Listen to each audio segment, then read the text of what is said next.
Nazareno, awit at papuri, alay namin sa'yo, tingin ang dalangin at pagsamo ng bayan mo. Viva poong Jesus Nazareno. Tayo ngayon ay magtipon at sambahin ang poon. Magdiwang tayo sa ating debosyon, purihin ang Panginoon. Viva poong Jesus Nazareno, awit at papuri, alay namin sa'yo, tingin ang dalangin at pagsamo ng bayan mo. Viva poong Jesus Nazareno.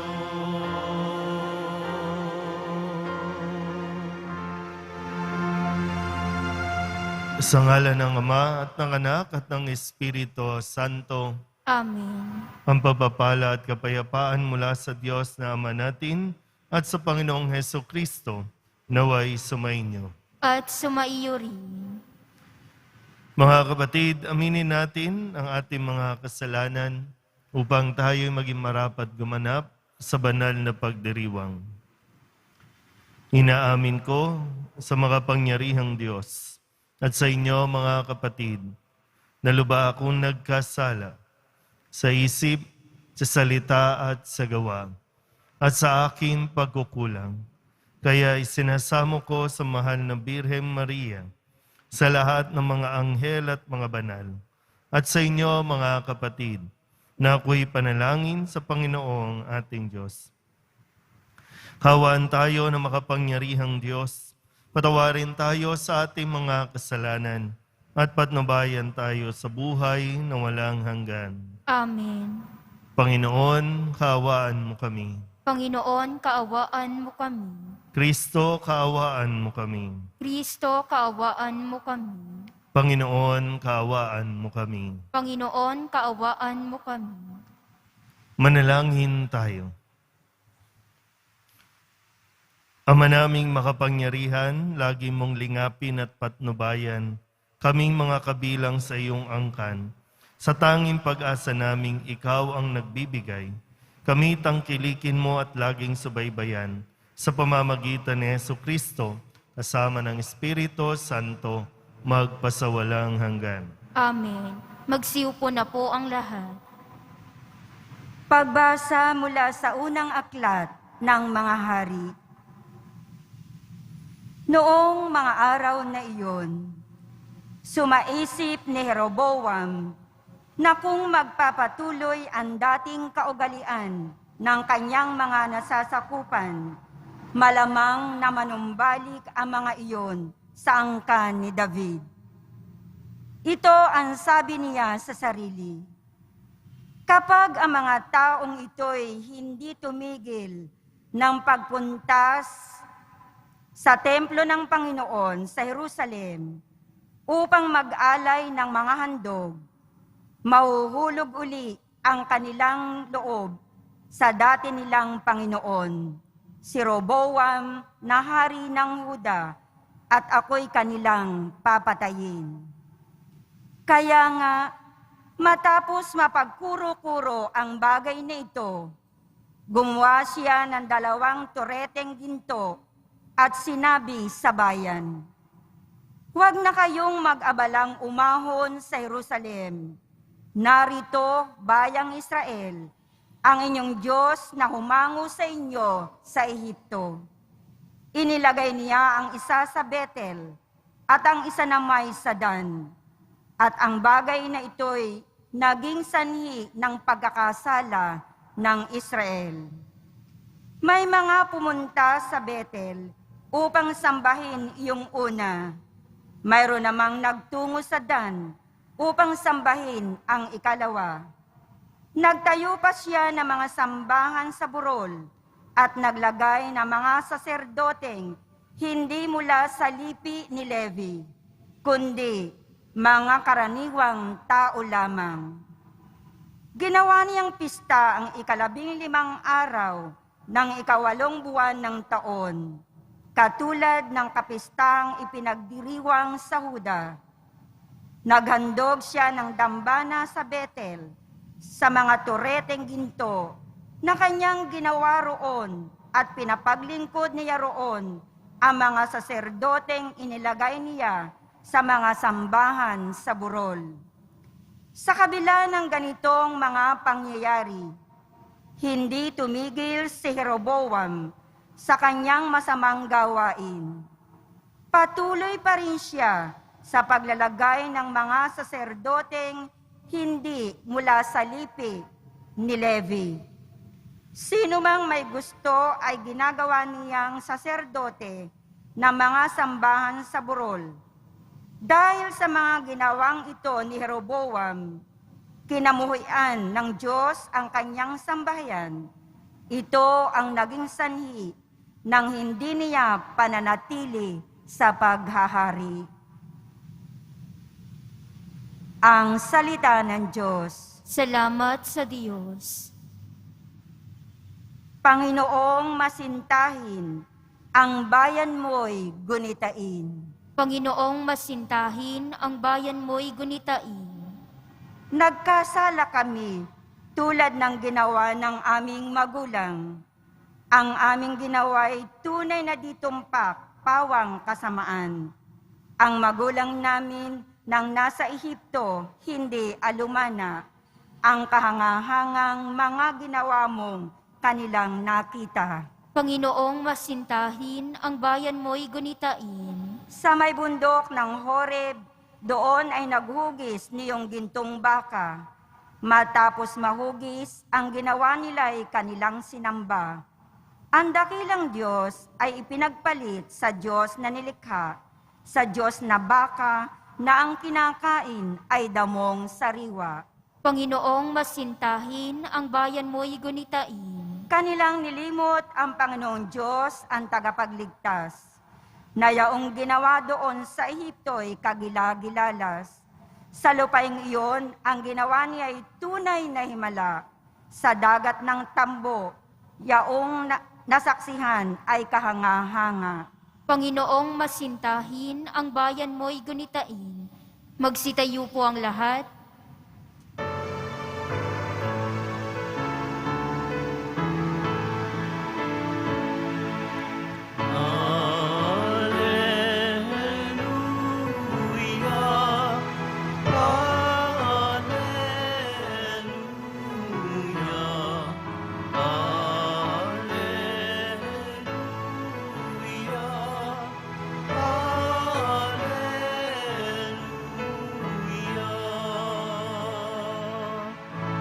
Ang tao ay nabubuhay sa salita ng may kapal na pagkain kanyang bigay.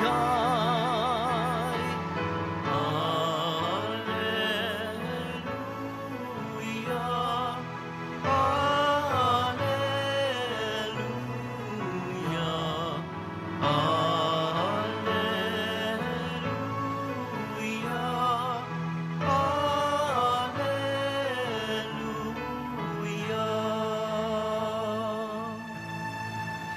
Sumainyo ang Panginoon. At sumaiyo rin. Ang mabuting balita ng Panginoon ayon kay San Marcos. Papuri sa iyo, Panginoon. Noong mga araw na iyon, muling nagkatipon ang mga tao. Naubos na nila ang kanilang pagkain, kaya tinawag ni Jesus ang kanyang mga alagad at sinabi sa kanila, "Nahahabag ako sa mga taong ito, sapagkat 3 araw na ngayong kasama ko sila at wala na silang makain. Kung pauuwiin ko ng gutom, may hilo sila sa daan. Galing pa naman sa malayo ang ilan sa kanila. Saan po tayo kukuha ng tinapay sa ilang para magkasya sa ganito karaming tao?" Tugon ng mga alagad, "Ilan ang tinapay ninyo riyan?" Tanong ni Jesus. 7 po, sagot nila. Ang mga tao'y pinaupo ni Jesus sa lupa. Kinuha niya ang 7 tinapay at nagpasalamat sa Diyos. Pinagpira-piraso niya ang mga iyon at ibinigay sa mga alagad upang ipamahagi sa mga tao. Gayon nga ang ginawa ng mga alagad. Mayroon din silang ilang maliliit na isda. Muli siyang nagpasalamat sa Diyos at iniutos niyang ibigay din iyon sa mga tao. Kumain ang lahat at nabusog. At nang tipunin nila ang mga pira-pirasong tinapay na lumabis, nakapuno sila ng 7 bakol na malalaki. At may 4,000 ang kumain. Pinayaon ni Jesus ang mga tao, saka siya sumakay sa bangka, kasama ng kanyang mga alagad, at nagtungo sa lupain ng Dalmanuta. Ang mabuting balita ng Panginoon. Pinupuri ka namin, Panginoong Hesukristo. Magsiupo na po ang lahat. Isang magandang umaga po sa inyong lahat. Sabado, pagtatapos ng linggo natin. No, bukas ay papasok tayo sa ika-6 na linggo ng karaniwang panahon. So muli, balikan po natin ang mga ibinigay sa atin ng Poong Jesus Nazareno na mga gabay. At sana po ay patuloy natin pagnilayan ang mga sinasabi ng Poong Jesus Nazareno. Nung Lunes, sa kanya pong patuloy na paglalakbay, marami po ang mga taong sumusunod sa kanya. At dito, sabi po, isinasamo sa kanya na pahipuin sila kahit man lang sa palawit ng kanyang kasuotan. Tandaan niyo po ha, patuloy na naglalakbay sa Jesus, nagpupunta sa iba't ibang mga lugar, iba't ibang mga bayan, at doon marami talaga yung nagnanais na mapagaling. At yung kanilang pananampalataya, nagsasabi na mahawakan lang, no, yung laylayan, yung palawit na kanyang kasuotan. Kahit doon lang, di ba, no? Yun lang yung hahawakan At naniniwala sila na gagaling na sila.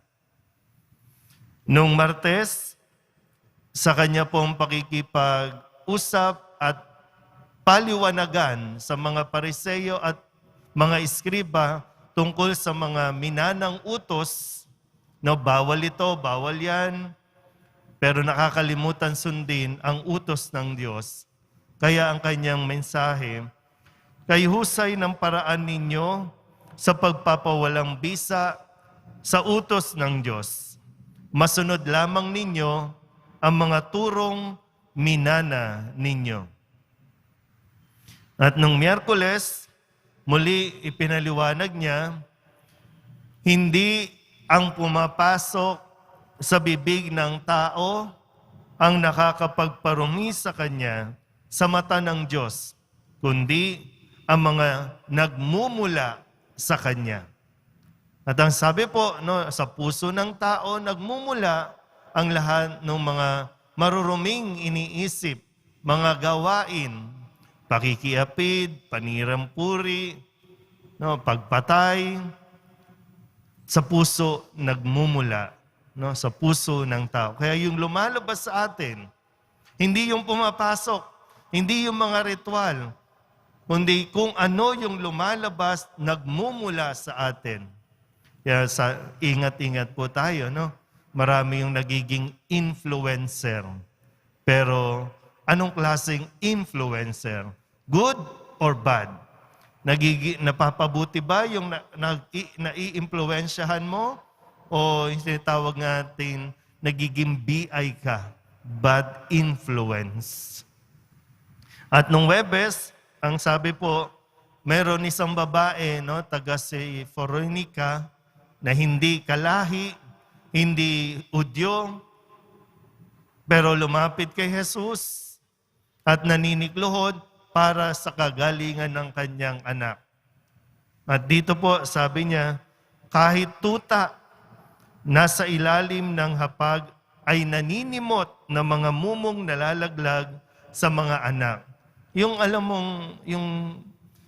mong hindi mo deserve, alam mong hindi ka karapat-dapat, pero para sa minamahal mo, sa kagalingan ng anak mo, yung bang talagang gagawin mo ang lahat para lamang makuha mo yung ninanais mo. Pero nandoon yung pagpapakumbaba ng babaeng ito para sa anak niya. Kahapon, sabi po ni Jesus, nang may ilapit sa kanya na pagalingin ng isang bingi at utal, sabi po sa kwento, tumingala si Jesus at nagbuntong hininga at sinabi sa tao, Ephata, ibig sabihin, mabuksan. So, kailangan natin buksan ang ating mga tenga. Kung ano kasi yung naririnig mo, yun yung lalabas sa bibig mo. Kung wala kang naririnig, walang lalabas sa bibig. Kung mabuti ang naririnig mo at pinakikinggan mo, mabuti ang lalabas sa iyo. Pero kung negative, mali din yung iyong masasambit. At ngayon, sabi po sa kwento, simula pa nung Lunes, di ba no? Marami nang sumusunod kay Jesus. At ang sabi po sa kwentong ito, 3 araw na natin silang kasama. Hindi sila pwedeng umuwi ng basta-basta. Wala na silang pagkain. Kaya sabi po, nahahabag ako sa mga taong ito. So maganda po, no, na kung kahapon ang binubuksan sa atin, tenga.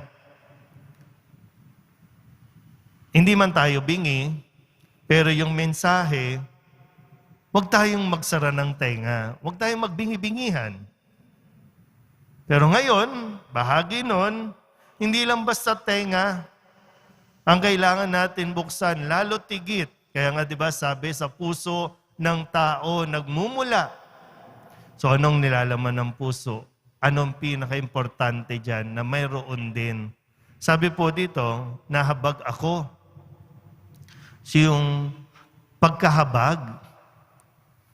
Kapag ang isang tao may pusong mahabagin, aalalahanin niya ang pangangailangan ng kanyang kapwa. Iintindihin niya, iisipin niya ang kapakanan ng kanyang kapwa kung ang taong ito ay may pusong mahabagin. Yung hindi lang sarili ang inaalala, hindi lang sarili ang iniisip. Kaya ngayon, sa atin po ba ng mga naririto, ng mga nasa online, ang hinihiling mo ba sa Diyos ay para lang sa sarili? O yan ang hinihingi mo ay bunga ng iyong pagkamahabagin? Umihiling ka ba sa Diyos dahil gusto mong makatulong? Kasi inaalala mo, paano ang mga anak mo? Paano yung ibang tao? Paano yung mga hindi nakakapag-aral? Paano yung mga may sakit?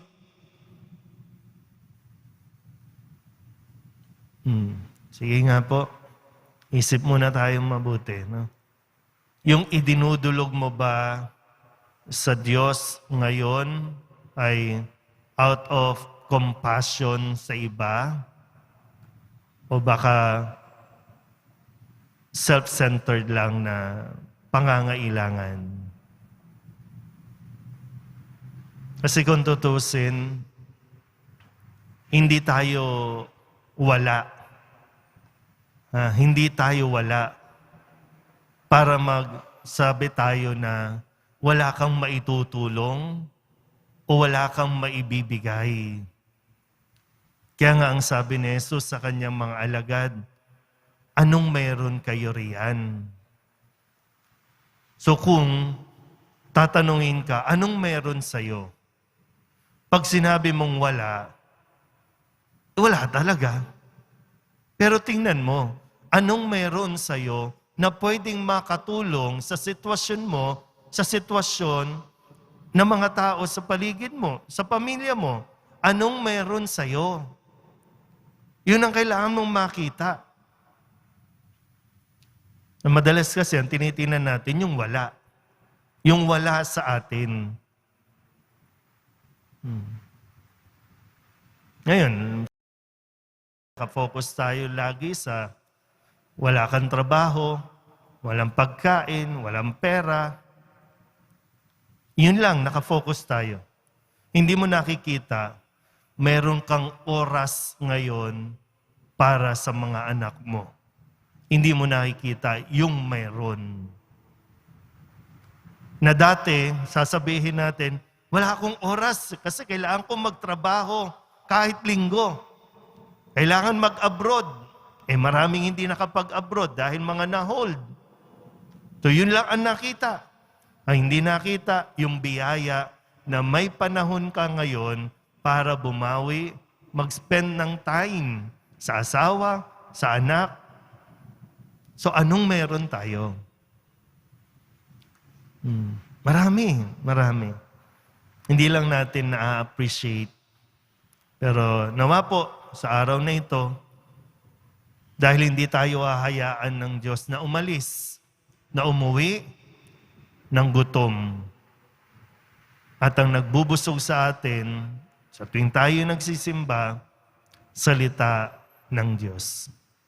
So nawa po, mamaya, bago tayo umalis, kahit ngayon, matuto tayong magpasalamat sa kung anong meron tayo. Sapat yan. Kung tutusin, dahil yan ang ibinigay ng Diyos sa atin. Kung magpapasalamat tayo sa kung anong meron, ikakagulat mo dahil yung inaakala mong wala na, makakaipon ka pa ng sobra-sobra. Amen. Magsitayo po ang lahat.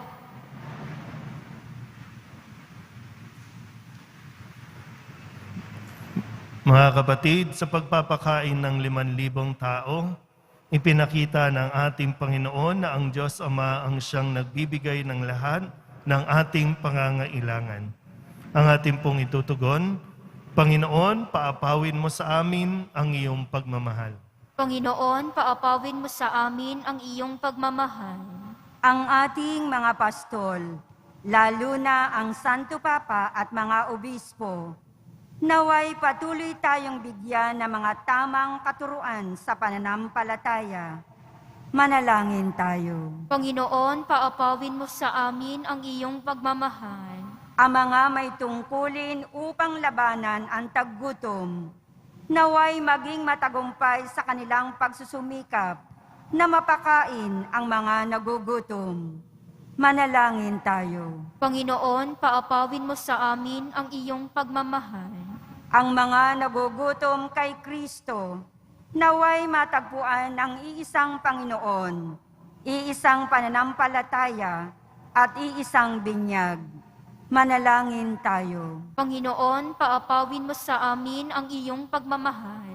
Ang mga may sakit at mga may kapansanan, naway makatagpo ng kalinga, suporta at kasiyahan mula sa kanilang mga pamilya. Manalangin tayo. Panginoon, paapawin mo sa amin ang iyong pagmamahal. Idulog din natin sa Panginoon ang ating mga personal na kahilingan at mga panalangin para sa ating mga pamilya.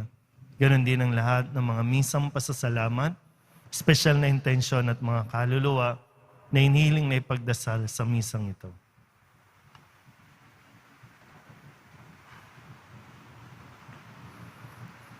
Ang lahat ng ito inihiling namin sa ngalan ni Kristo ang aming Panginoon. Amen. Magsiupo na po ang lahat.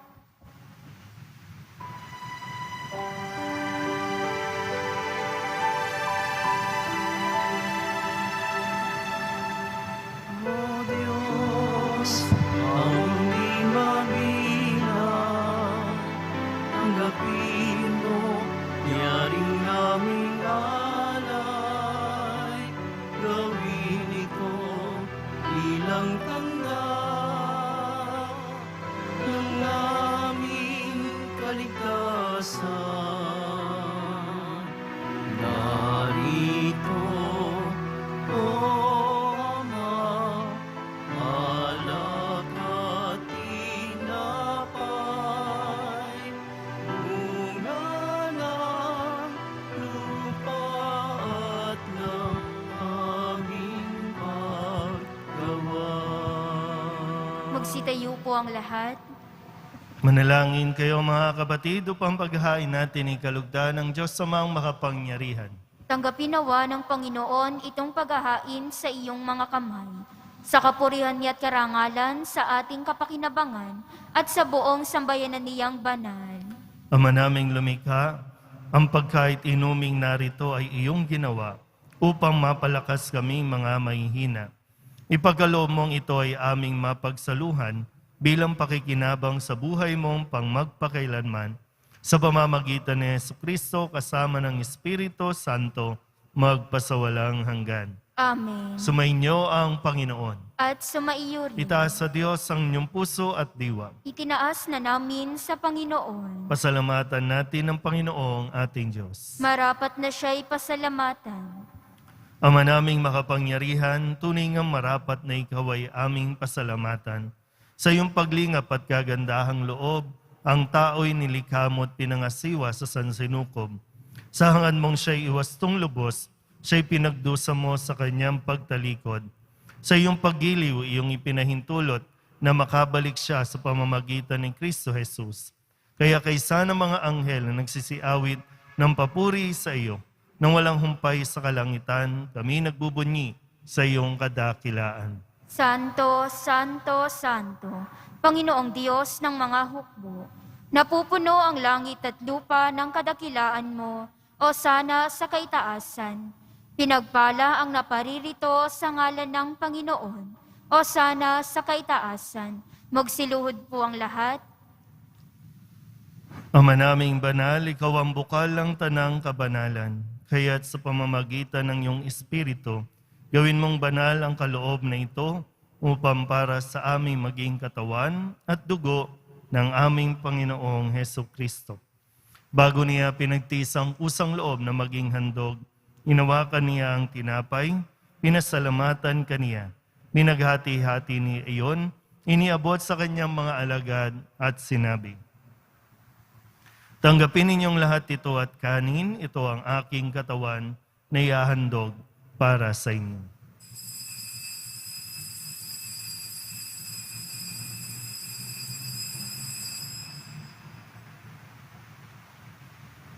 Gayun din naman nang matapos ang hapunan, inawakan niya ang kalis, muli kaniyang pinasalamatan. Iniabot niya ang kalis sa kanyang mga alagad at sinabi, "Tanggapin ninyong lahat ito at inumin. Ito ang kalis ng aking dugo, ng bago at walang hanggang tipan. Ang aking dugo na ibubuhos para sa inyo at para sa lahat, sa ikapagpapatawad ng mga kasalanan. Gawin ninyo ito sa pag-alaala sa akin."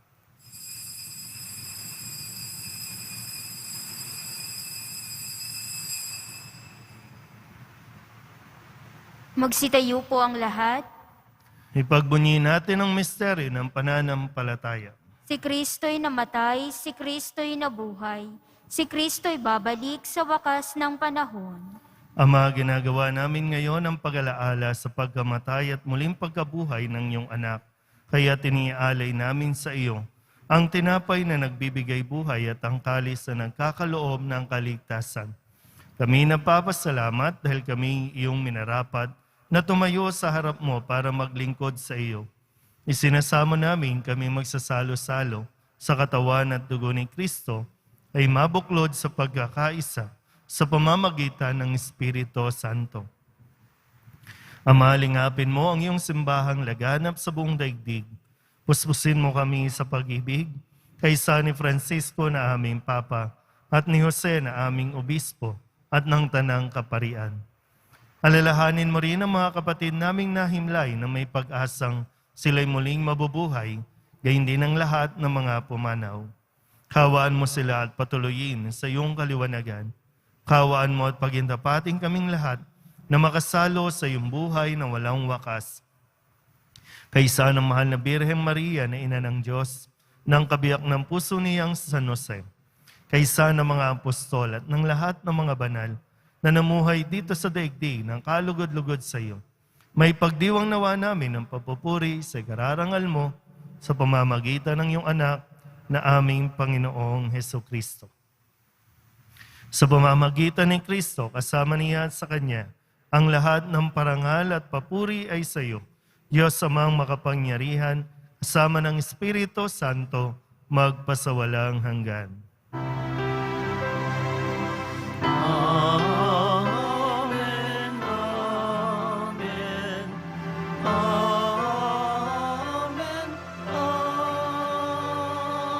amen. Buong kababaang loob tayong tumawag sa ating Panginoon ng Ama namin. Ama namin, Sumasalangit ka, sambahin ang ngalan mo.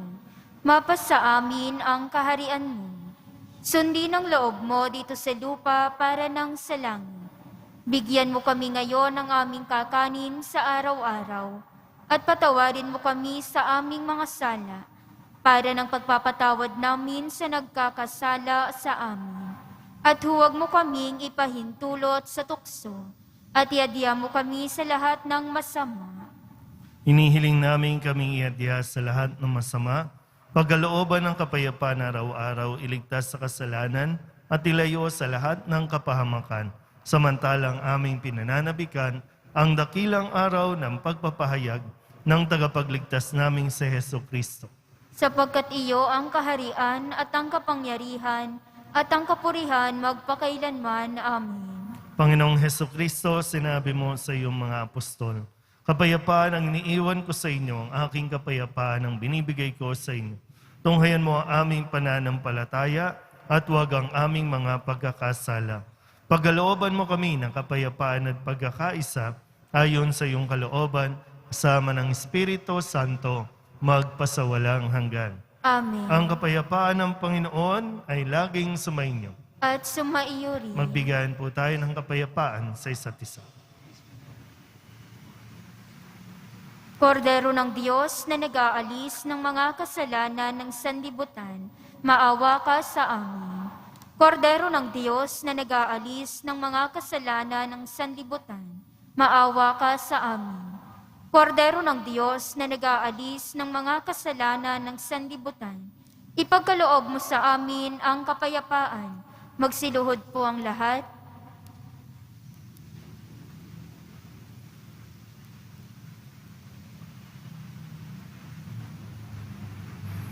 Ito ang kordero ng Diyos. Ito ang nag-aalis ng kasalanan ng sanlibutan. Mapalad ang mga inaanyayahan sa kanyang piging. Panginoon, hindi ako karapat-dapat na magpatuloy sa iyo. Ngunit sa isang salita mo lamang ay gagaling na ako.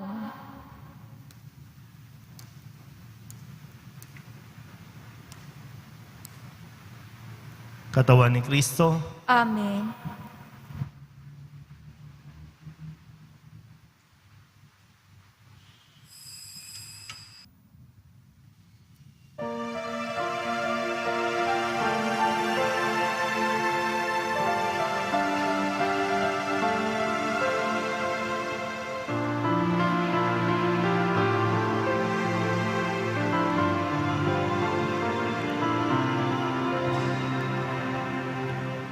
Panginoon, turuan mo akong maging bukas palad.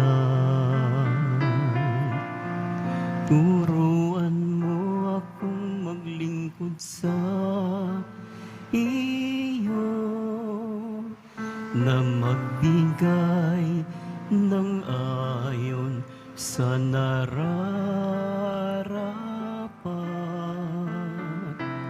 na walang inihintay mula sa iyo.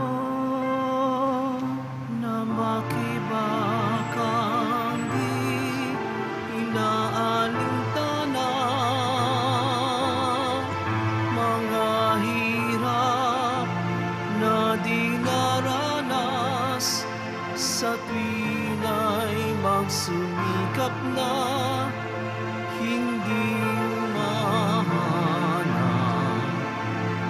ng kapalit na kaginhawahan na di naghihintay kundi ang aking mabatid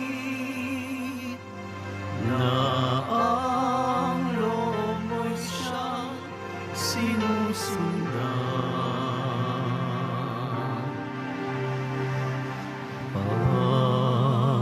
Panginoon, turuan mo akong maging bukas palad. Turuan mo akong maglingkod sa iyo na magbigay ng ayon sa nararapat na walang hinihintay mula sa'yo.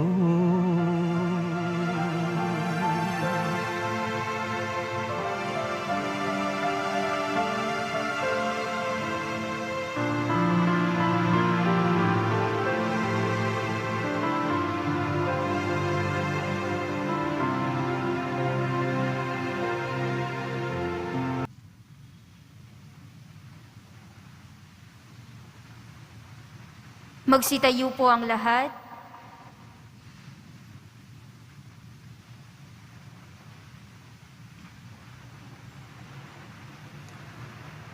Manalangin tayo. Ama naming mapagmahal, sapagkat inuming pagkakaisa ang ibinigay, kami niloob mo ang makapakinabang. Kaysa ni Kristo kami naway makapamuhay, upang makapamunga ng may kagalakan para sa kapakanan ng aming kapwa-tao sa sanlibutan. Sa pamamagitan niya, kasama ng Espiritu Santo, magpasawalang hanggan. Amen. Panalangin kay San Roque. O pinapalang San Roque, pintakasi ng mga may karamdaman. Lingapin mo po ang aming mga kapatid na nasa banig ng karamdaman. Ang iyong pamamagitan ay sadyang makapangyarihan, na nung ikay narito pa sa daigdig, marami ang gumaling dahil sa pag-aantanda mo sa kanila ng kamahal-mahalang krus. Ngayong ikay niluluwalhati na dyan sa langit, nananalig kaming ang iyong pamamagitan ay lubhang magaling. Ialay mo po sa Panginoong Diyos sa ring aming mga hinaing, at sa tulong po ninyo ay makamit ang kagalingan ng aming kaluluwa at katawan. Pahundangan sa mga hirap at sakit ng Panginoong Hesukristo, at iyo po mga panalangin. Amen. Señor San Roque, panalangin mo po kami upang kami maiadya sa salot ng COVID-19 at sa mga karamdaman ng katawan at kaluluwa. Señor San Roque, ipanalangin mo po kami upang kami maiadya sa salot ng COVID-19 at sa mga karamdaman ng katawan at kaluluwa. Señor San Roque, ipanalangin mo po kami upang kami maiadya sa salot ng COVID-19 at sa mga karamdaman ng katawan at kaluluwa. Maiyo rin. Manalangin tayo para sa pagbabasbas. Pakitaas din po yung mga larawan na ibinigay po. Mahal na pong Jesus Nazareno, inihayag mo sa pamamagitan ng krus ang walang maliw na pag-ibig ng Diyos sa sangkatauhan. Pakinggan mo ang kahilingan ng iyong angkan na nagsusumamo sa iyo. Makamtanawa nila ang iyong katugunan at tanggapin ang kasagutan ng may utang na loob na tinatanaw. Basbasan din po ninyo ang kanilang mga imahin at dasalan. Sa pamamagitan ng bendisyon na ito, naway maalala nila ang mga pangako nila noon sa binyag, na ikaw ang kanilang ibigin at paglilingkuran bilang Panginoon magpasawalang hanggan. Amen. At pagpalain kayo ng makapangyarihang Diyos, Ama at Anak at Espiritu Santo. Amen. Mayo kayong taglay ang kapayapaan ng poong Jesus Nazareno. Salamat sa Diyos. Magandang araw po.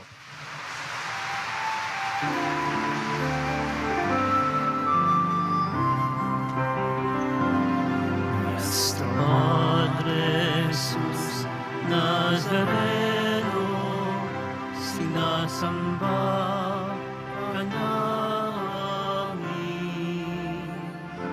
Pinipintuho ka namin. Aral mo ang aming buhay at kaligtasan. Nuestro Padre Jesus Nazareno, iligtas mo kami sa kasalanan. Ang krus mong pinamatayan ay sagisag ng aming kaligtasan. Nuestro Padre Jesus Nazareno, dinarangal ka namin. Nuestro Padre Jesus Nazareno, niluluwalhati ka namin. Nuestro Padre Jesus Nazareno, dinarangal ka namin. Nuestro Padre Jesus Nazareno,